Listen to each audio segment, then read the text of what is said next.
talking to the owner, wearing diamond ring, wearing, kiss stealing, wheeling dealing, limousine like, jet flying, son of a gun, and I'm having a hard time holding these alligators down.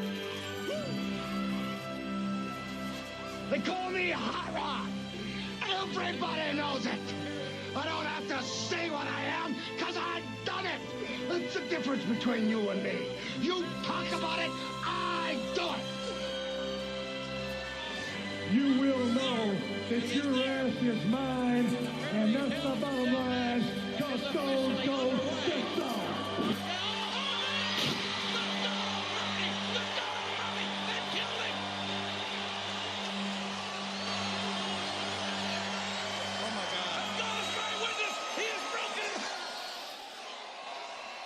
Welcome to the Eastside Dave and Son Wrestling Show. Thank you, Stanley Mac. Yes, sir. Eastside Dave and Son Wrestling Show on a Saturday, February 24th, coming off a big WWE Premium Live event and whatnot. Everybody's excited. We got dogs fighting. Gonna need a little help with the dogs. We're gonna need a lot of energy, and Stanley Mac is here, and you are bringing the energy. I love that introduction. Thank you very much. Stanley, how'd you feel about the Elimination Chamber? I liked it. I don't know, like, how, like, some of the matches I feel like were a little lacking in some ways. I felt I didn't like. Hot take. I mean, listen, hold the phone. I mean, I wasn't, you know what? My fault. Minus 5 points for me, minus 18 points for you, because I want to give a little tease. So, yes, we're going to do a little Elimination Chamber recap. We are going to do a little WWE talk. The Rock, the Bloodline. We haven't been on since The Rock officially joined the Bloodline. We also want to look at a little bit of AEW and some of the odder things that are happening, some of the mistakes there, perhaps. And we will also look at IWF, big event coming on in April. Make sure you get your tickets for that. Lots going on in the world of professional wrestling. Overall, Stanley Mac, are you still a WWE and AEW fan? No. Uh-oh! WWE. You have put all of your loyalty and allegiance to the WWE, and you're forgetting about AEW right now. Yep. Oh! All right, we're going to get into that after we do a little Elimination Chamber. Go ahead. I'm so loyal that if the Super Bowl decided to move to Monday or Raw moved to Sunday, I would watch Raw. Wow. That's how loyal I am. That's incredible. All right, very good. Now, Elimination Chamber, big PLE. I'm premium live event. I still like calling them pay-per-views more.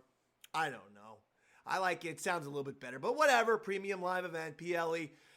Big one today in Perth, Australia. Now, I myself was not getting up at 5 o'clock in the morning. I'm not going to lie. That's Davey Mac's one day. Basically, I have one day where I can officially sleep in. Doing the #1 morning radio show in the state of New Jersey. Carl and Dave, the morning rat race on WRAT 95.9 FM daddy, which, I kid you not, 33 ratings books in a row. Over 8 years of being #1 at the Jersey Shore. One of the best stations in the state, if not the country. But when you do a morning show, you got to get up around 4:30 a.m. So if they thought I was getting up around 4:30 or 5 a.m. on my day off, they got another thing coming. You got another thing coming. You got rock and roll. Did you ever hear that song before? Stan, I'm talking to you. No. I am doing a radio show with you No. right now. Okay, look at the microphone, not my face. No. Please. I haven't heard of it. No?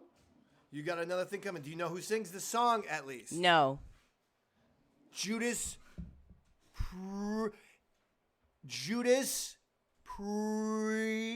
Please? Priest. That's right. Damian Priest's brother. Judas Priest. Did you know that? Damian Priest, of course, part of the Judgment Day, getting the job done. But what you didn't know, obviously, is that Judas Priest is his brother, and he sang that song. You got another thing coming.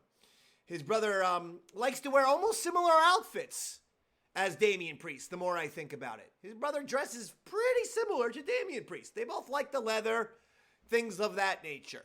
But anyway, we're not going to be talking about Judas Priest. We're going to be talking about Damian Priest. We're going to be talking about the Elimination Chamber right now. So, Stanley Mac, let's go through the results, and then we'll talk about it in a more general way. Here were the results from the Elimination Chamber from this morning, American time, I guess last night, Australian time. The Kabuki Warriors, Asuka and Kairi Sane, defeated Candice LeRae and Indy Hartwell on the kickoff show to retain the WWE Women's Tag Team Championships. In the Women's Elimination Chamber match, Becky Lynch emerges victorious. And we'll see. I guess that means Becky versus Rhea, right? Because Bayley has already challenged. Yep. What's her face? What's the other one? What's the lady's name? Io Sky. Io Sky, that's right. Judgment Day. Actually, this might have been my favorite match of the night. Was Judgment Day. Surprisingly, match of the night maybe. Judgment Day defeating the New Catch Republic. That's Pete Dunne and Tyler Bate. As the Judgment Day retains the undisputed WWE Tag Team Championship. That, of course, is Finn Balor and Judas Priest's brother, Damian Priest. And then you had the Men's Elimination Chamber match, not the main event. And that was Drew McIntyre winning that, as Drew McIntyre will go on to WrestleMania to face Seth Rollins. And then in the main event, Australia's Rhea Ripley defeated Nia Jax to retain the Women's World Championship. Rhea, being from Australia, the event being in Perth, Australia, that's why the main event. All right, Stanley, now for your takeaways. Go, go, go, go, go. The Men's Elimination Chamber, I think was the best match because it had a lot of story. I did like the Women's Chamber. Actually, I thought both the Chamber matches were good. However, I don't think that the other matches really were that great. Whoa! You didn't like the tag team match? I mean, with Judgment Day? It was okay. And New Catch Republic? It was okay. What? Oh my God! Well, I guess I liked it a lot more than you then. I guess I'll just agree to disagree on that point. Was it because of Damian Priest? Finn Balor's and anything they did? No, it wasn't doing it for me. Pete Dunne? Tyler Bate? Nothing? No, I just felt... I like Tyler Bate's little legs.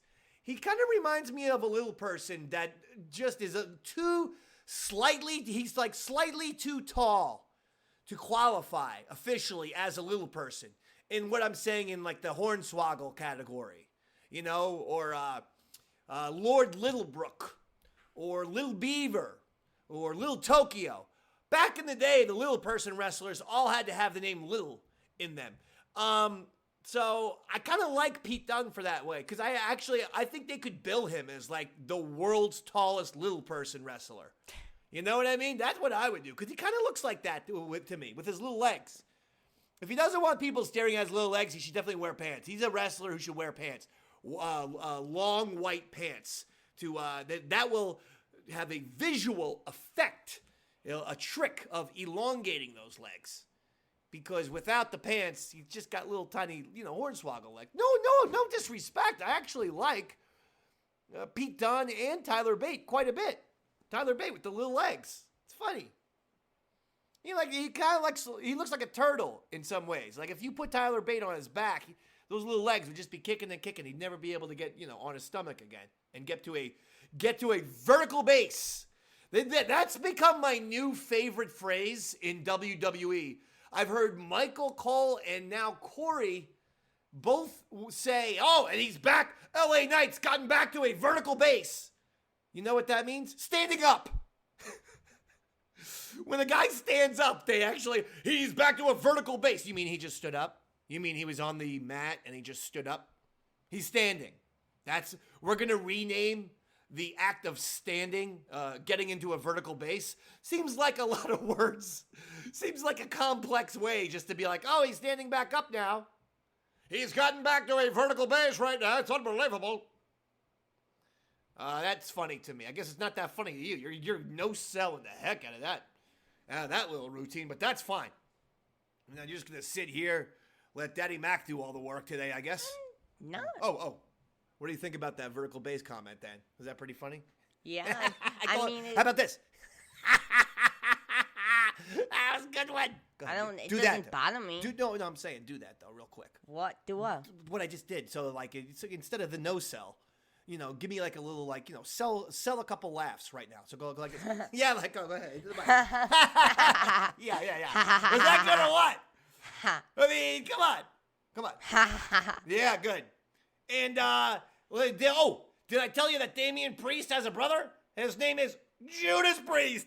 Yeah, that was funny, right? Good stuff all around.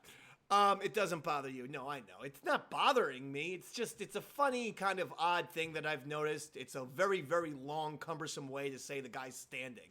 He's back to a vertical base. I just find that to be funny. Okay. So, overall, you were a little nonplussed. You like the two Elimination Chamber matches for the most part?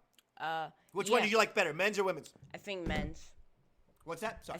Okay. So I think women's match had better actual wrestling, and men's match was better story involved in the men's match. Women's match had better wrestling. Yeah. And men had better story. Yeah. Okay, that's interesting. I like that. That's unique. You mean like the bigger moves, the bigger spots? Yeah, when the women's were match.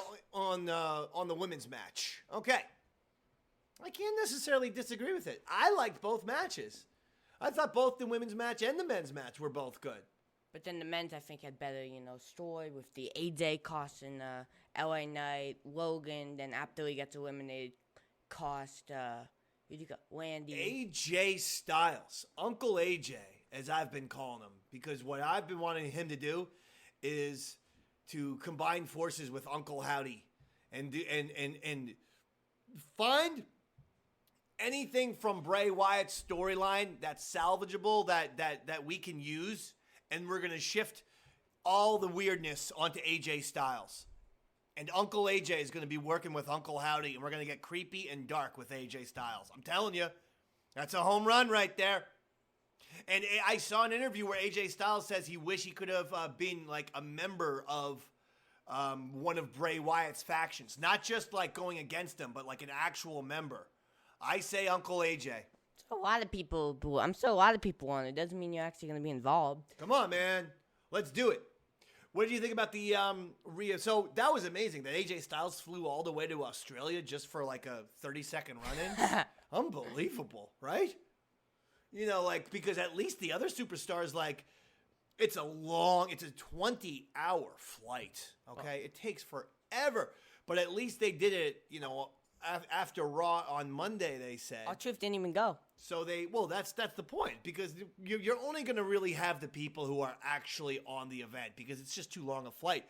But at least once they're there, they were making appearances, they were having fan meet and greets and stuff like that. AJ couldn't participate in any of that because it had to be a surprise. It had to be a surprise run-in. So he had to fly with all of them and then keep it and then stay in his hotel and then come out for 30 seconds, and now he's flying 20 hours back. That's dedication, my friend. That is dedication. That is sticking to kayfabe. AJ Styles. Excellent job right there. Uncle AJ, baby. We're going to play that weird music. Go ahead, you say something. You say something for a change. I like that. I don't know about all this Uncle AJ stuff that you wrapped your head around. Well, why not? Because you don't think that would be good if AJ turned bad?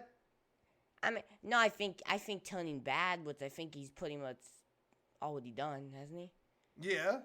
I think that's good, but not Uncle AJ. Yeah, ready? Just as before. Oh, what the heck? That's not. What the heck is that? Let's be on the sea. Oh, here we go. Here we go. Ready? Now, entering the ring, Uncle AJ.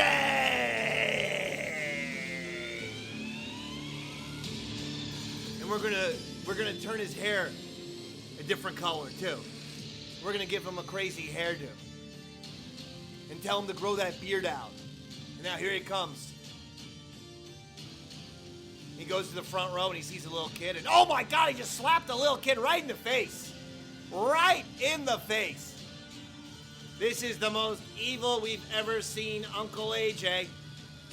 Slapping children. Oh, he just slapped 2 more kids right in the face. The lawsuits that the WWE and TKO will be facing are enormous. Oh my God. He slapped 2 more kids and a person in a wheelchair. All in the front row. This is some sinister Uncle AJ stuff right now. I don't know. I see it. You don't see it, I guess. Do you see it? No. Do you not see it? Are you excited for WrestleMania? Yeah. So now we know it's going to be Seth Rollins and Drew McIntyre in one match. And it will be Cody and Roman Reigns in the other match. Let's discuss what we haven't discussed on this very show yet. The Rock back and joining the Bloodline. I love it. I think it's fantastic. They've had The Rock kind of bickering a little bit with Triple H. Hollywood Rock. It's Hollywood Rock. What? Hollywood Rock. It is. Yeah, he was a Hollywood Rock. He looked. He had the same kind of shirt, same sort of colors, the yellow silk and stuff like that. I always think of Hollywood Rock like that. It was great. The promo that he cut on SmackDown, I guess it was 2 SmackDowns ago, phenomenal. Am I wrong? Was that a great That was promo? awesome. That was awesome. Oh my goodness. That was a fantastic promo. What a way to end that show. Unbelievable. Now, some people are saying that at one point when The Rock said on that very promo that he was going to ensure that Cody goes home a loser, but when he said go home a loser, he kind of was either looking or sort of his hand was sort of more pointing towards Roman Reigns. So let's get into it. First of all, are you enjoying this Rock, debut, a return, I should say, heel Rock return? Oh, it's awesome. Do you think that The Rock could actually, though, turn babyface and help Cody at WrestleMania? I hope not. I hope not. Why? Because The Rock is doing such a great job right now. It just wouldn't make any sense. Keep him heel. I agree. They should not turn The Rock babyface at all. I mean, including at WrestleMania. You just got to have Cody go out there and win and beat Roman Reigns. But this is the point. With Roman Reigns losing the title to Cody, it doesn't kill the bloodline because The Rock is there as a TKO board member. So now you do have the classic Stone Cold and Mr. McMahon type of deal, only it could be Cody and The Rock. And The Rock is legit. He could legitimately. Do you think The Rock was trying to legitimately book himself as the main event of WrestleMania, or was this thing a work? Was this thing a work from the very beginning, or did The Rock really want the main event? The fans got mad, so they pivoted. Oh, Stanley, what say you? I think that this is 100% a pivot. So you think The Rock really was going to book himself for a main event against Roman? I do. I'm still unsure about it myself. I can't believe that The Rock would be that obtuse that he wouldn't understand how bad of a look that is, even though he is The Rock. That's why they changed it. What's that? That's why they changed it. Right, but I feel like The Rock would be smarter than that going into it. So I actually think this may have been a work from the very beginning, but it doesn't matter, does it? Whether you agree with Stanley Mac, whether you agree with the Davey Mac, it doesn't really matter, no pun intended, because we're getting what we want. Cody versus Rock, and quite frankly, a bad guy Rock in the bloodline. That's the way to do it. That's always been the way to go. And then if Roman fails, The Rock can be extra, awful to Roman, kick him out. Roman goes, makes a movie, or does something for a few months, but The Rock stays heel and tries to do anything to destroy Cody. I mean, they're set up. They're set up for 2024. So I agree with you. I loved it. And that's where the good times go away, I suppose. Because while you have one sort of, authority, corporate type of bad guys versus the likable good guy storyline in WWE, you have it in the other company, AEW. And then, But instead of The Rock,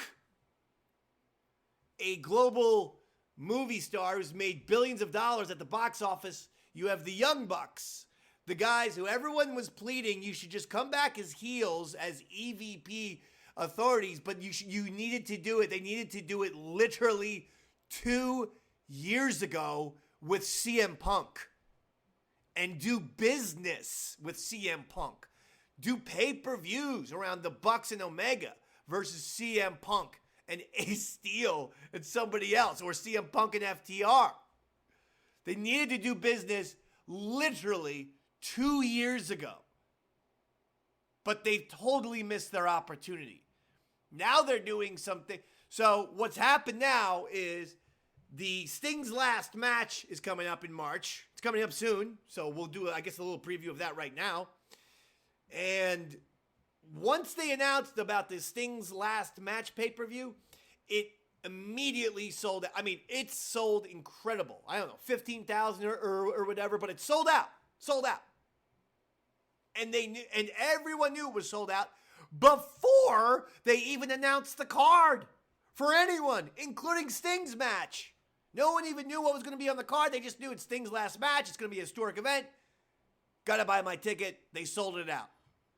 So now that the event is sold out, who comes in to piggyback off of the success? The Young Bucks come in, do this lame gimmick that needed to be done 2 years ago, and they put themselves in the main event, Young Bucks versus Darby Allin and Sting in the main event for the tag team championships that Darby and Sting just won.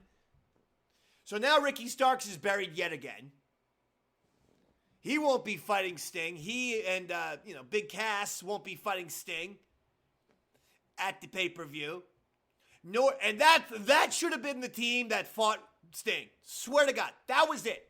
You had a perfect matchup right there. But if you didn't want to go there, you could have went to FTR, North Carolina. Plus, why not think about an FTR heel turn right now? They've been baby faces for so long.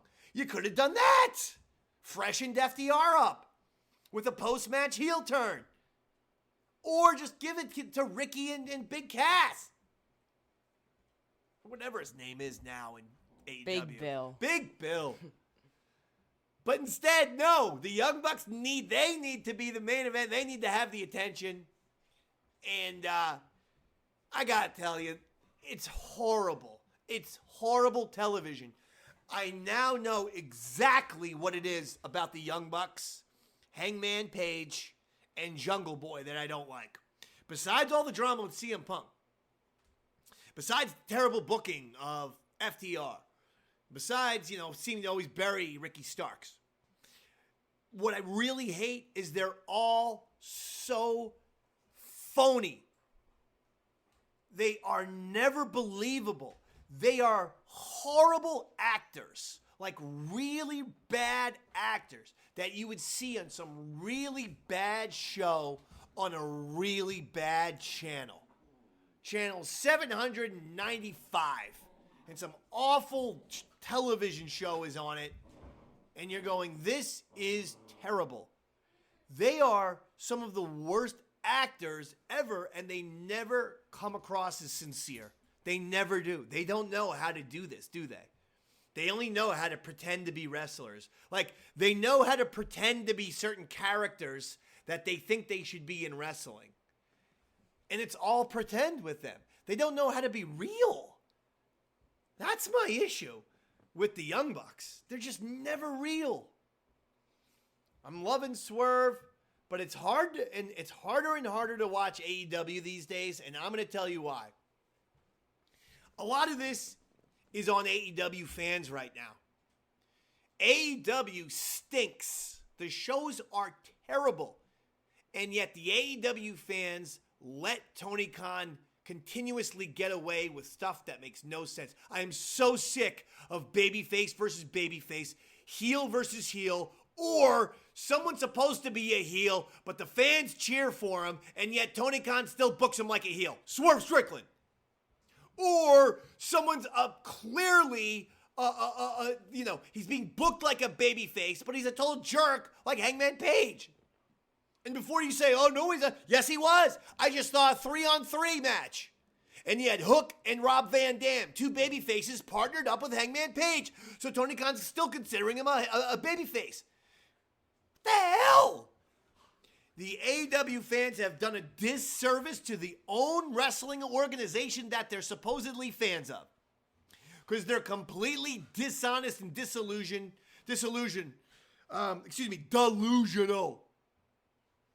And they're afraid to look in the mirror, and they're so deathly afraid of criticism that they're just as fake as the Young Bucks. Everything is great, great, great, great, great.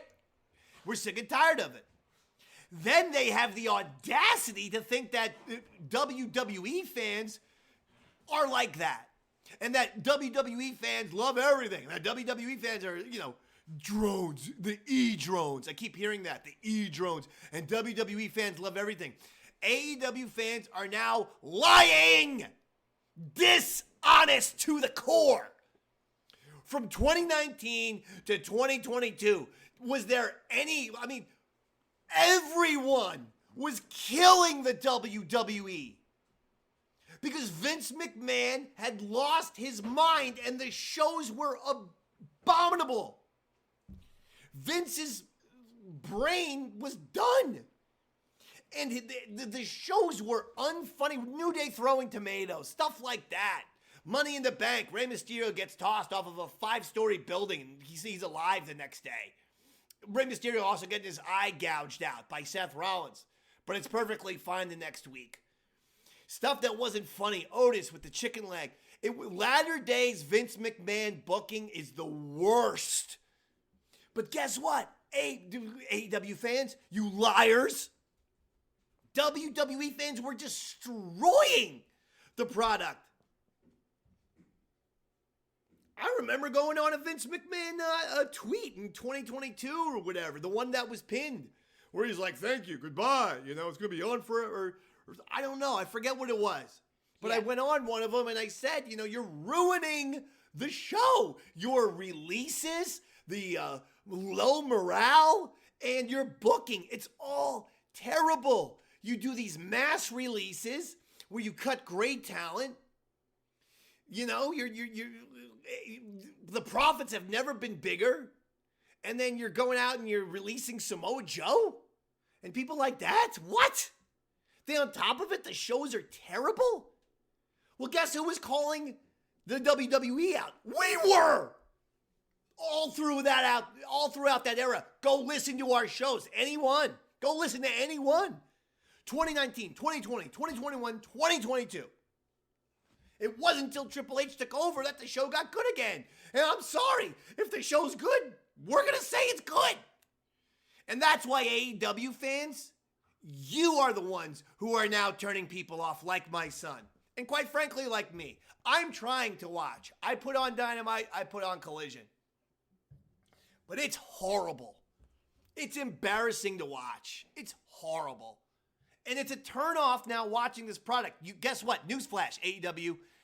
It's not 2019. You're not the upstart underdog.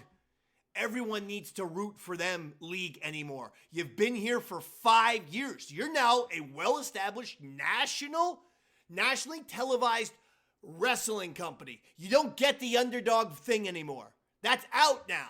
It's 5 years in.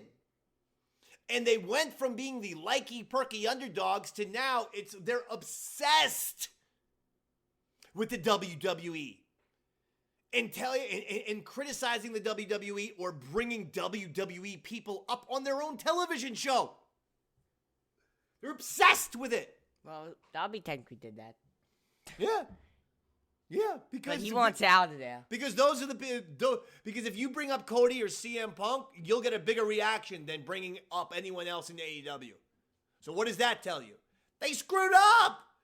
The Young Bucks made sure that that Cody that he was out of there, and then when Punk got there, that Punk was out of there. Congratulations. You won. You did it. You got rid of the two best guys for AEW. Seriously, the two best guys for AEW in an overall way. Not just on TV, not just in front of the camera. I'm also talking backstage, in the locker room. Punk is a cancer. No, he's not. Punk didn't like you guys because you're dorks. The Bucks, Jericho, Hangman Page, Jungle Boy, because you're selfish, egotistical, self-absorbed jerks. But what did Jake Gargle say? Punk is great. What did Swerve Strickland say? Punk is great. Same thing with Powerhouse Hobbs, Ricky Starks, FTR, Andrade, Sonny Kiss. On and on and on. And those people all love Cody too. So, give me a break. AEW, you and your fans are turning people away. What you didn't realize is people like my son and me went to AEW in 2019 for the very reason I stated earlier, because latter-day Vince McMahon WWE is about the worst stuff I've ever seen in my life. So we decided, we still watched Raw and SmackDown because we're going to watch pay-per-views. But we decided to give AEW a try for that reason. And we said, okay, we're going to stick with it. We like Cody. We like some of these guys. And what they never came to grips with in AEW is that there are, I think, 200,000 AEW only fans across America. That's what I think, honestly.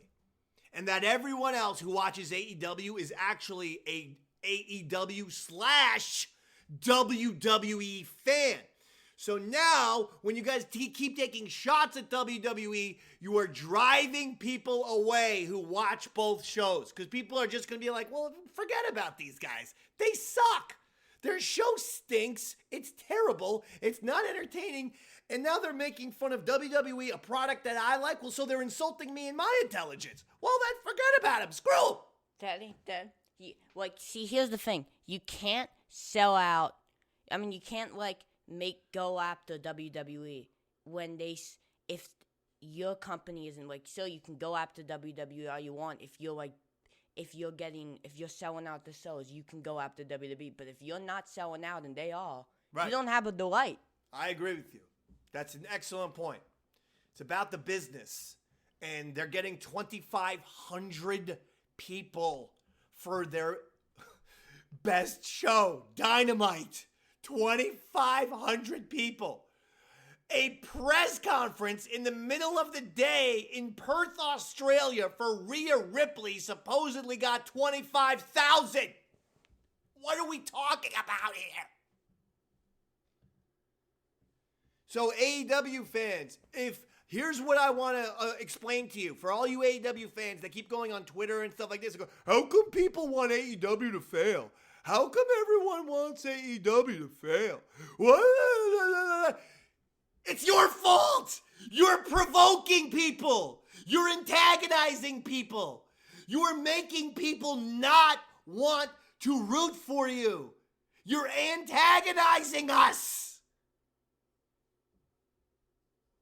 Golly. So they don't get it. They don't get it. I'm going to try to stick with it for a little bit, but it's only a matter of time before I say to myself, you know what? I'm not wasting my time anymore. This is the Eastside Dave and Son Wrestling Show. We never claimed to be WWE. We never claimed to be AEW. Hell, if anything, we're IWF. Yeah! And that brings me to the big announcement, Stanley Mac. CampIWF.com for tickets. Ladies and gentlemen, Saturday, April 13th at the Nutley Rec Center in Nutley, New Jersey. It's IWF's When Legends Rise. And you know who's going to be there? Huh? Take one guess, Dad. You. You got that right, buddy. I am. yours truly, Mr. Eastside Dave McDonald, the #1 manager in the state of New Jersey, and quite frankly, the man who now represents the IWF American Champion Robert Atkins. That's right, me. I'm going to be there. I'm holding the gold. I'm a champion in IWF. Despite everyone saying you would never be a champion, well, guess what? I am. Get your tickets at campiwf.com. Because when I get it there, Robert Atkins and I are going to lay waste to everyone, and so is his twin brother, Brian Atkins. All three of us. We're going to decimate the competition at When Legends Rise. And basically, my goal is to get all of the gold in IWF. All of it. I want it all. I don't care, Stanley, if I have to slap that old blonde lady right in the face to get it. You know the one I'm talking about, right, Stan? Yep. She gets in my face again, she better watch out. I'm going to give her a knuckle sandwich, and I'm going to put it on rye. I got 1 billion of them today. Final thoughts? Final thoughts about wrestling? Good show. AEW, I guess, hasn't gotten better. No. There are people, so just again, to make it clear, there are a lot of people that I like in AEW, a lot. I'm just hoping at this point that they all of them go to WWE now. That's what I gotta hope. I think Dog, Swerve, I honestly Powerhouse. I honestly hope that Darby just just gets out of there after that match against the Bucks, just gets out of there. That's what I hope. I hear you. Ricky Starks. Ricky, go to WWE, buddy. No one re-sign. Just no one re-sign. Seriously. MJF, please, buddy. I pray you haven't re-signed a long-term deal with AEW, dude. If you did, MJF, why? People think you're smart. I think you're smart. WWE, sir. Come on. You are wasting your life in AEW. That's what happened to MJF. And by the way, the fans even turned on MJF. And it wasn't his fault that basically AEW ran out of talent for him to work with. That's why the second half of his reign people didn't like. Well, this is because he couldn't work with anyone good because they don't have anyone. Anyway, I enjoyed Elimination Chamber. And Sting's last match should be good. We'll, of course, do a WrestleMania preview show. And, again, IWF When Legends Rise. In April, get your tickets at campiwf.com. Final thoughts, Stanley. Final thoughts. Great show, great chamber. Anything else, please? Final thoughts about wrestling in general. WWE. That Darby gotta get out of there.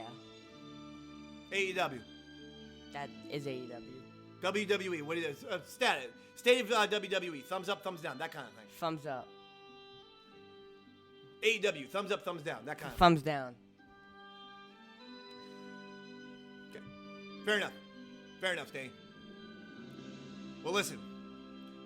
I want to thank you, Stanley, for another fantastic episode. I want to thank all of the Eastside Dave and Son Wrestling Show subscribers. And we hope you enjoyed your Elimination Chamber. And get ready. Coming soon, the Eastside Dave and Son Wrestling Show WrestleMania preview. That should be great. That could be coming in early April, maybe even late March. Who knows? Anywho, all right, listen, we got to get out of here. He's Stanley Mac. I'm Davey Mac. Good night.